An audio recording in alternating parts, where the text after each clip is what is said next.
Good morning everyone. Let us continue with our chapter number first, matter in our surrounding. Till now we have learned about matter. What is matter?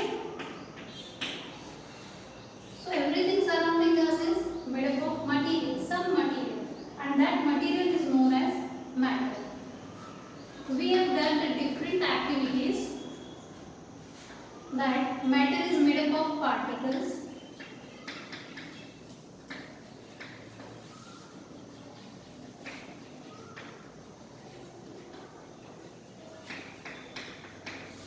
and these particles are in large amount.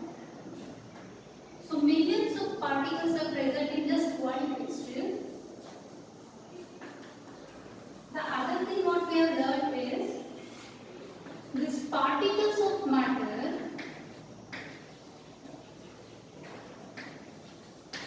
is continuously moving.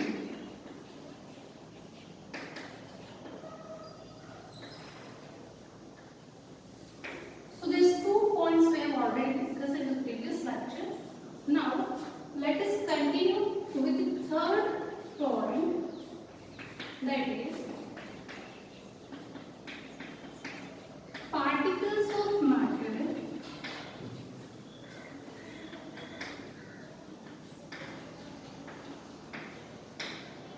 attract each other. Particles of matter attracts each other. Let's say you are having many friends, right? But some are very close, some are so friends. Okay, hi, hello तक रखते हैं ना? And some are best friends, right? तो ये matters जो है, उनके जो पार्टिकल्स है, उनके बीच में भी अट्रैक्शन होता है. लेकिन अट्रैक्शन भी कैसा होता है? अपनी फ्रेंडशिप जैसा, राइट? हमारी फ्रेंडशिप के जैसे ही अट्रैक्शन होता है. हमारे बेस्ट फ्रेंड के बीच में हमारा अट्रैक्शन कितना ज्यादा होता है? मतलब अगर 2 दिन 1 दिन क्लास में नहीं भी आ जाता है तो हमें अच्छा नहीं लगता है ना. तो सेम थिंग होता है कि हमारे बेस्ट फ्रेंड के साथ जो अट्रैक्शन होता है वो बहुत ज्यादा होता है. फिर आता है हमारा क्लोज फ्रेंड कि ओके नहीं आना है तो ठीक है, चलेगा, चलो कोई बात नहीं, लेकिन घर जाके पूछ लेंगे कि मैं क्यों नहीं आया करके, है ना. तो वो क्लोज फ्रेंड वाला अट्रैक्शन. और एक हाय हेलो वाला फ्रेंड है जिसे हम ज्यादा मिलते नहीं, उतनी बातें नहीं होती है, तो अगर वो नहीं किया है क्लास में तो इट्स ओके, हमें कोई फर्क नहीं पड़ रहा है ना उससे. तो ये अट्रैक्शन जो पार्टिकल्स, मैटर के जो पार्टिकल्स है उनके बीच में जो अट्रैक्शन होता है, that is also of the same type. तो उसी अट्रैक्शन के बेसिस पे हमें मैटर को अलग अलग क्लासिफाई किया है. It is divided into states of matter and there are basically 3 main states of matter. So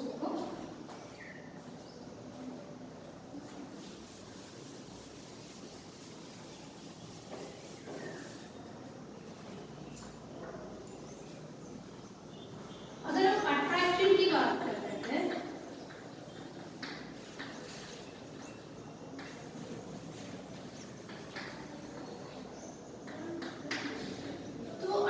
के बेसिस पे उसको क्लासिफाई किया.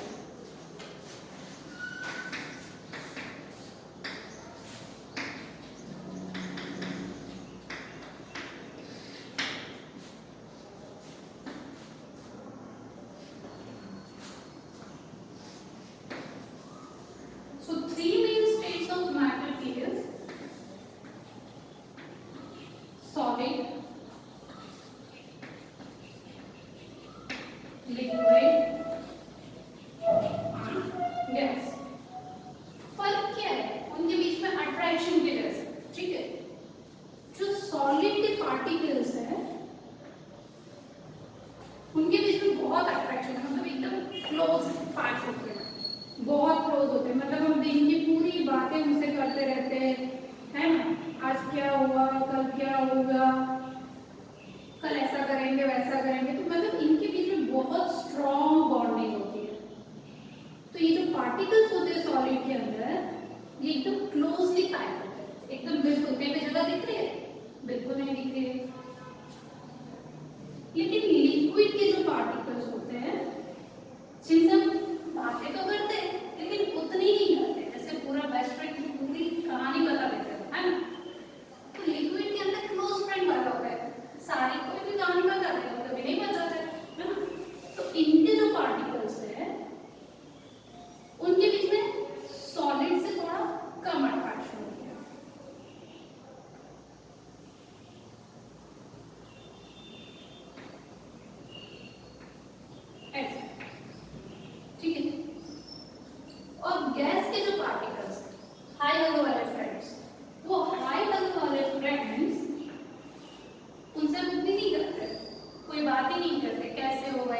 सब ठीक ठाक है, ऐसी वैसी बात है। मतलब उनके जो पार्टिकल्स है ना वो पूरे रैंडम होते हैं, कहीं पे भी घूमते रहते हैं, ठीक है। तो इनके बीच में उतना अट्रैक्शन नहीं होता है। पार्टिकल्स, दो पार्टिकल्स के बीच में जो स्ट्रॉन्ग अट्रैक्शन होता है तो दैट इज सॉलिड। सॉलिड से कम अट्रैक्शन होता है दैट इज लिक्विड, और जैसे होता ही नहीं है तो दैट इज गैस। तो ये स्टेट्स ऑफ मैटर है, 3 solid, liquid, gas. 2 more are there, one is plasma and 5th one is BTC. Just for your knowledge, the 4th state of matter is plasma and 5th one is BTC. For these states we'll learn in higher classes, so it is not there in your syllabus, but yes, there are basically 5 states of matter. Now let us learn the property of this individual matter, solid, liquid and gas. Suppose मेरे पास कोई चीज है, duster, अगर मैं इसको रख दूं और इसकी आउटलाइन में बना और निकाल दिया, क्या दिखा? शेप दिख रहा है उसका? ये डस्टर का शेप दिख रहा है यहाँ पे? बिल्कुल दिख रहा है। और जो डस्टर की विड्थ थी, लेंथ थी, बिल्कुल उतना ही है ना, है कि नहीं? एक परफेक्ट बाउंड्री के साथ वो हमें दिख रहा है कि नहीं? अब इसे मुझे तोड़ना है, मैं प्रेशर अप्लाई करता हूँ, बहुत तेज, नहीं टूट रहा है। क्यों नहीं टूट रहा है? क्योंकि ये जो डस्टर है इट इज सॉलिड, यहाँ के जो पार्टिकल्स है बिल्कुल ऐसे क्लोज पैक है, बिल्कुल क्लोज पैक है। हमने देखा कि इसका जो शेप है वो फिक्स है, ये शेप कैसा है? फिक्स है। अगर मैं इसको बहुत ज्यादा फोर्स दूंगी तो ये टूट जाएगा, मतलब अपना जो शेप है वो छोड़ेगा नहीं, टूट जाएगा, लेकिन अपना रीगेन नहीं कर पाएगा, है ठीक? तो सॉलिड्स के लिए हमने क्या देखा कि दे आर रिजिड, मतलब जितना भी प्रेशर हमने अप्लाई किया they are incompressible, they are rigid, they are rigid. दूसरा पॉइंट क्या है कि इनके जो पार्टिकल्स हैं, these particles are closely packed, these particles are closely packed, मतलब इनके बीच में बॉन्डिंग बहुत ज्यादा है, therefore the intermolecular force of attraction is high in the solid.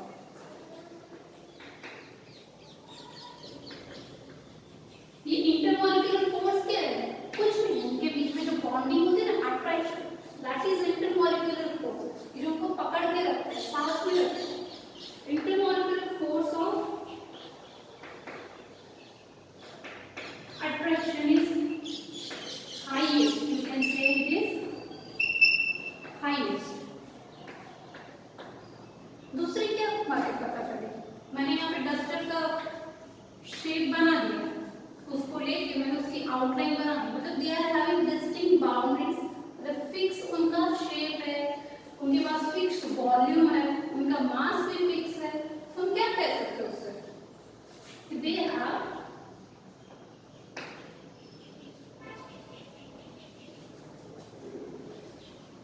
Fixed shape,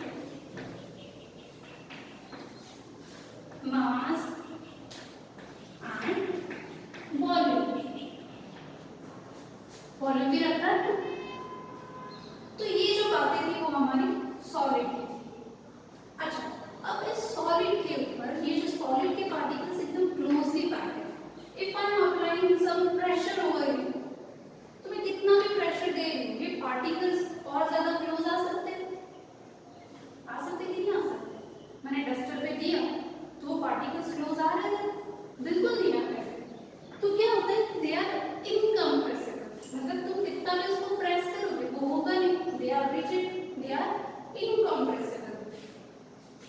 यहाँ पे उसका पॉइंट ऑफ व्यू है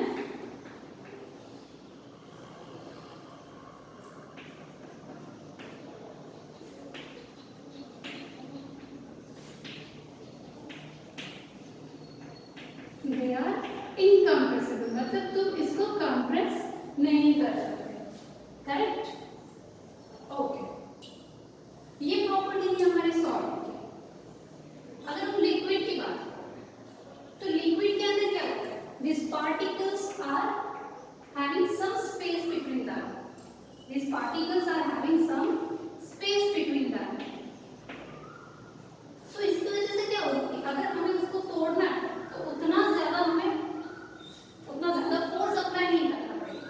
अगर हमारे बेस्ट फ्रेंड की हम बात कर रहे थे, अगर मम्मी बोल देती है कि तुम्हारे बेस्ट फ्रेंड से कल से बात नहीं करनी है, उसको फोन नहीं करना है, कुछ नहीं करना है, उसके स्कूल में भी बात नहीं करनी है, तो हम क्या करेंगे?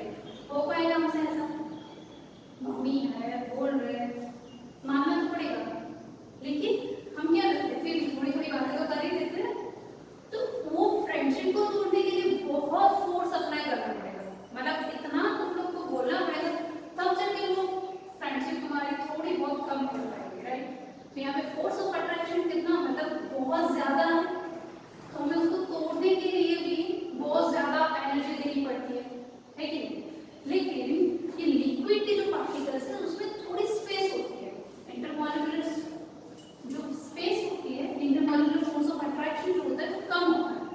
वो कम होने के लिए हमें इसको थोड़ी कम एनर्जी देनी पड़ती है। जैसे क्लोज फ्रेंड वाले की अगर हमने बोला क्लोज फ्रेंड से बात नहीं करनी है तो ओके, मतलब उतना नहीं लगता, जितना बुरा हमें बेस्ट फ्रेंड में लगता है उतना बुरा हमें क्लोज फ्रेंड में नहीं लगता है कि नहीं? तो यहाँ पे एनर्जी हमें क्या देनी पड़ती है? कम देनी पड़ती है कंपेयर टू सॉल्ट। इसके अलावा अगर हम लिक्विड की बात कर रहे हैं तो मेरे पास एक ग्लास है, वो ग्लास को मैंने हाफ ऑफ द ग्लास को मैंने पानी से भर दिया है। चलो, इसको मैंने यहाँ से पानी लेट अस से 50 ml वाटर मैंने इसके अंदर डाल दिया है। अब ये 50 ml वाटर को, ये जो मेरा ग्लास है उसके अंदर 50 ml वाटर, इसी वाटर को मैं दूसरे कोई कंटेनर के अंदर ट्रांसफर कर देती हूँ। चलो मैंने कोई बॉल के अंदर उसको ट्रांसफर कर दिया,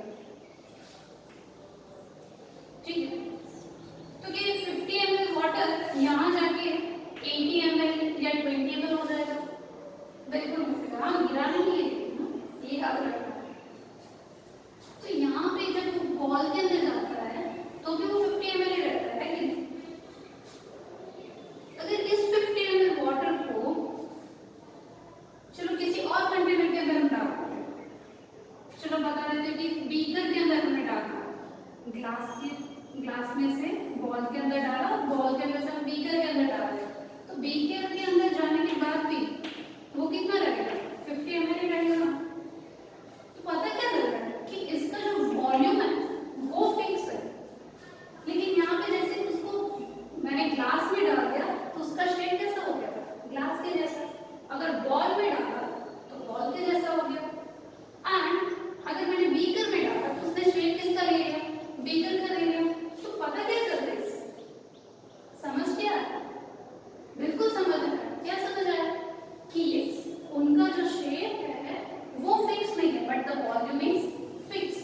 तो ये पॉइंट अगर हम बात करें कि they have fixed shape, mass and volume, जो सॉलिड के पास है उसकी एक प्रॉपर्टी लिक्विड के पास है, they have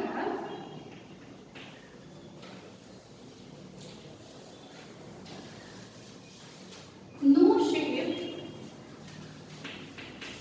no fixed shape, but fixed volume,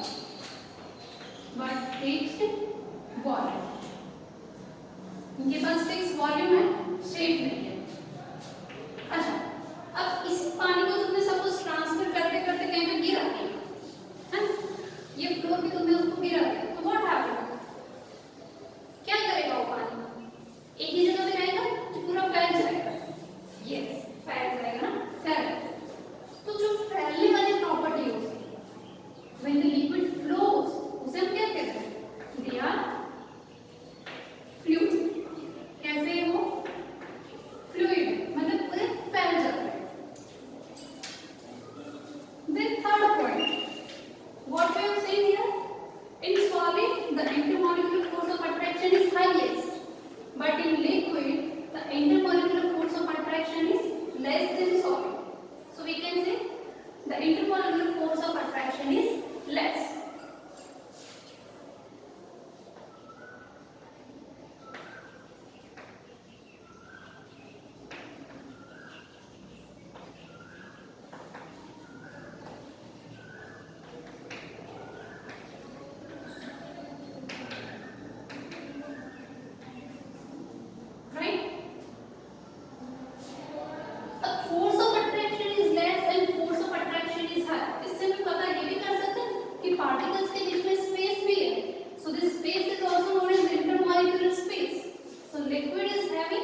Less intermolecular space, whereas solid doesn't have any intermolecular space, or you can say negligible space.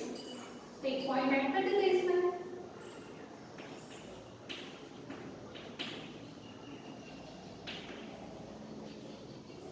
Intermolecular space is negligible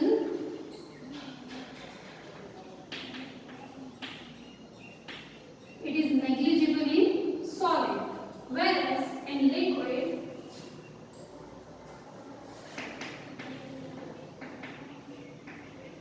intermolecular space is less, कम है, solid से ज्यादा और gas से कम है. And the last property, that is they are incompressible. हमने solid के लिए क्या बोला था कि वो compress नहीं हो रहा है, कितना भी pressure उस पे डाल तो वो compress नहीं हो रहा है. So solids are incompressible. लेकिन अगर liquid को मैं यहाँ से pressure apply कर रही हूँ, इन molecules को मैं pressure दे रही हूँ, pressure देने से क्या होगा, these molecules will get they will come close to each other. मतलब जैसे ही अलग-अलग यहाँ पे कहीं पे भी घूम रहे थे, अगर मैं प्रेशर दे दूँ तो क्या हो जाएगा, सब नजदीक नजदीक आने लगेंगे, है ना. तो what is that? They are compressible, but more compressible than solid.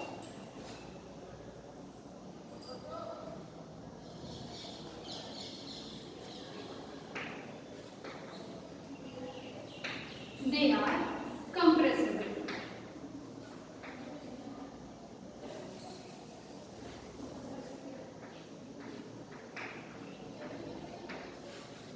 Done?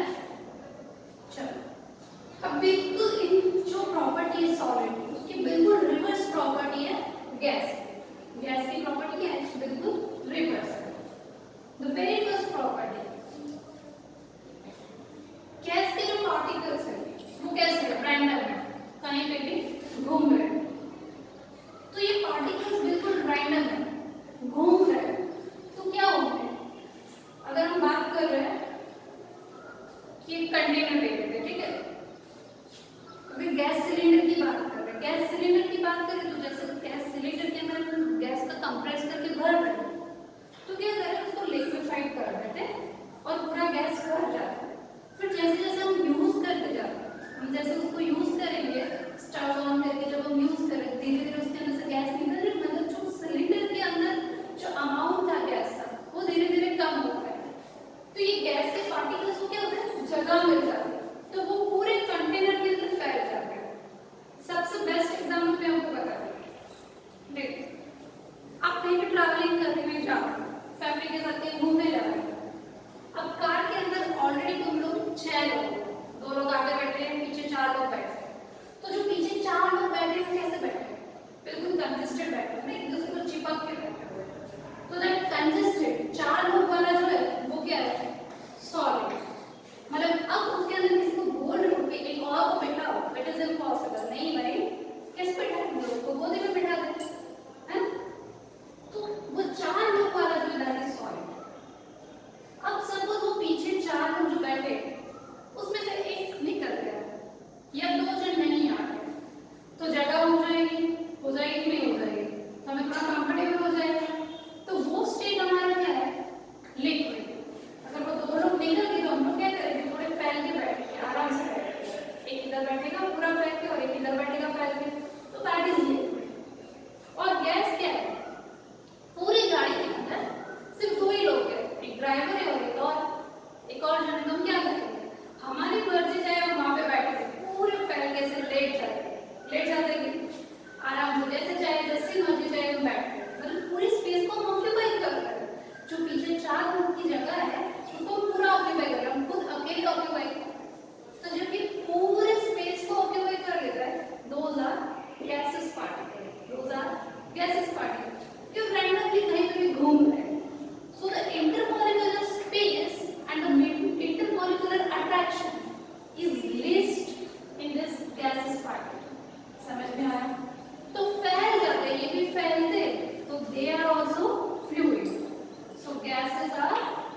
existing gas.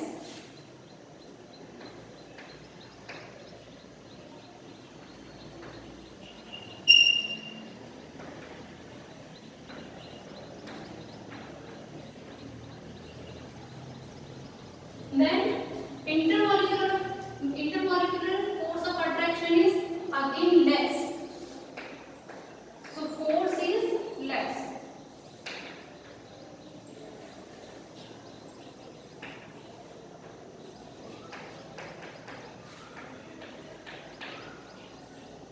Rather you can say least. होता ही नहीं उनके बीच में. हाई ऑर्डर वाले फ्रेंड के बीच में कितनी बॉन्ड होगी? बिल्कुल नहीं होगी. Then ये जो गैस होता है वो गैस कहीं ना कहीं घूम रहा है. ये एयर जो है हम देख पा रहे हैं? बिल्कुल नहीं देख पा रहे. तो उनका कोई फिक्स वॉल्यूम है? नहीं है. कोई शेप है? नहीं है. कहीं पे भी जाएंगे तो कैसा हो जाएगा? एडजस्ट हो जाएंगे. तो क्या होगा? They do not have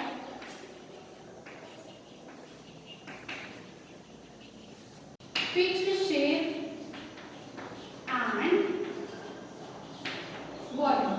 मतलब इनके पास कोई शेप या वॉल्यूम फिक्स होता बिल्कुल नहीं है. ठीक है. अब इन्हीं के ऊपर हम टेम्परेचर और प्रेशर का इफेक्ट लगाते हैं. ठीक है.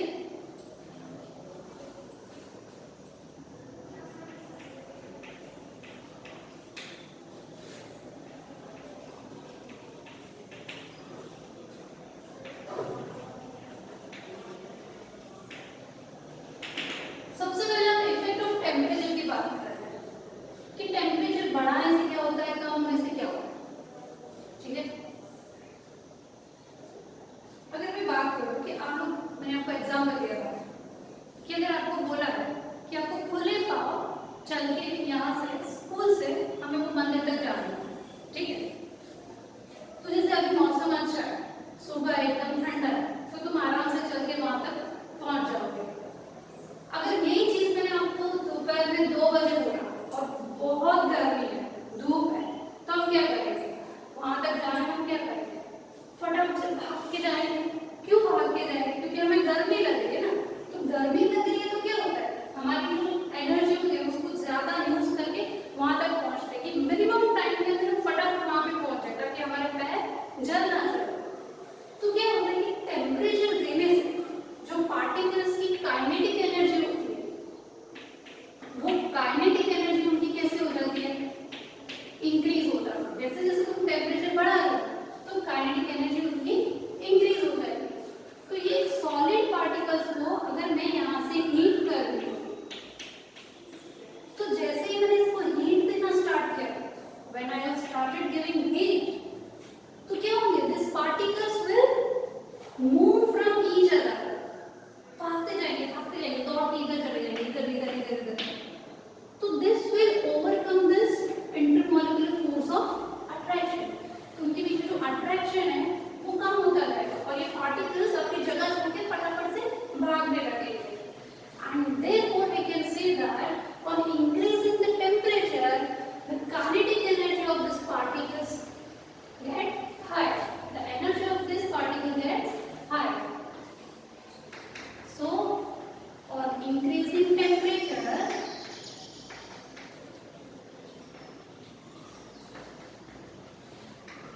particles of matter gains energy. उनको एनर्जी मिल जाती है, फटाफट से वो क्या करने लगते हैं? भागने लगते हैं. तो जैसे वो भागने लगते हैं, when they are moving away from each other, they are forming some space between those particles, and these particles, when gaining some space between them, they are converted to liquid particles, right? क्योंकि liquid में तो ऐसा ही है ना, they are having some space between those particles, so the solid will convert to liquid on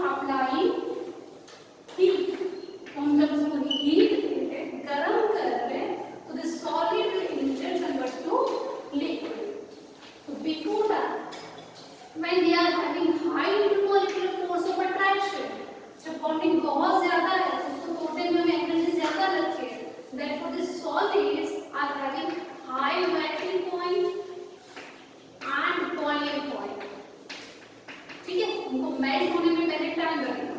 So first of all, they will get melt, and then again when you are giving heat, more heat to it, it will convert it into gaseous state. So that is boiling point when they are coming into the vapor form. So what is the effect of temperature? On increasing this temperature, the particles of this matter will gain some energy and move from their own place. So there will be the conversion of one state to another. So here the solid is getting converted to liquid on applying heat to that. Now, when you are doing the same thing for the liquid,